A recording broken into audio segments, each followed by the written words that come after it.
This video is sponsored, but not really sponsored by Little Caesars Pizza. Pizza. Before I talk about the film, I feel like it's best to mention my background with Batman as a character, even though I don't feel like it's something that hasn't been said before. But Batman is one of the greatest superheroes ever. The emotional complexity of Bruce Wayne is such a staple of how comic book superheroes are today. And a lot of the Batman movies, particularly Batman 1989, The Dark Knight, Mask of the Phantasm, really get what Batman is all about. No radioactive spider, no gamma radiation, not even being born on Krypton, but a person that's willing to fight for the greater good because he knows that not a lot of us can do that. It's that feeling of ambiguity and guilt for something he's lost, but through his years of hard work and sheer determination, he built himself into the person he wanted to become while setting himself some boundaries, and that's inspiring. And that's what this movie was like for me. It felt like Matt Reeves looked at the concept of Batman as a whole and said, what if we take elements of thrillers, horror, maybe put 70s crime noir in there, and blend it together into something entirely new that feels fresh and original, and that feels like Batman. It was like I was reading a comic book, playing an Arkham game, and on a Disney ride all at the same time, if that's something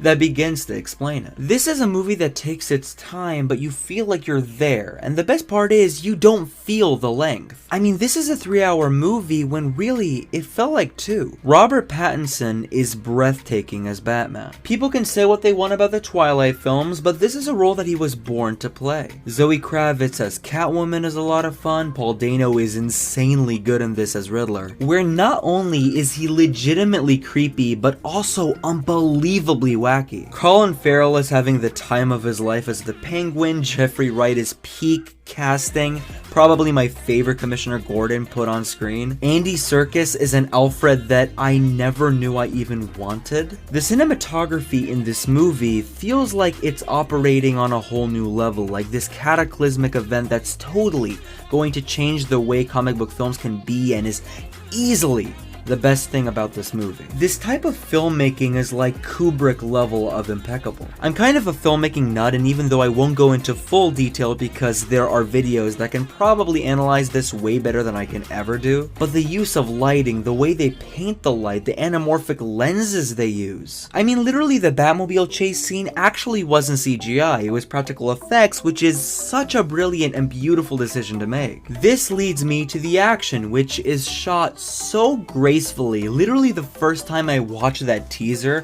where he was beating up the living crap out of that Doug Walker lookalike, I was just feeling every single punch down my bones, and that's pretty much the vibe with every fight scene in this film.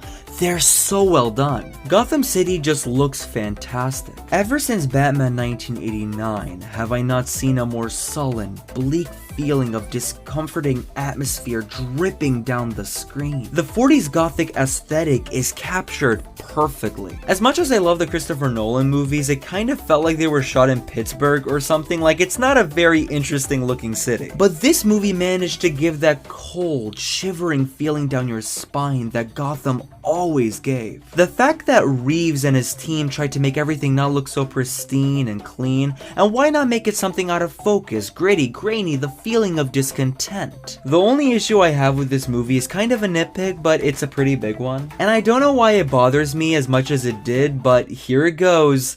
Why didn't any Gotham citizen or even the police department put 1 and 2 together that Bruce Wayne might be Batman? I mean, as much as I love the fact that Bruce Wayne doesn't have that playboy persona like in the other movies, because not only is he trying to figure himself out in the world as Bruce Wayne and Batman, but the fact that no person is like, hey, I have a theory.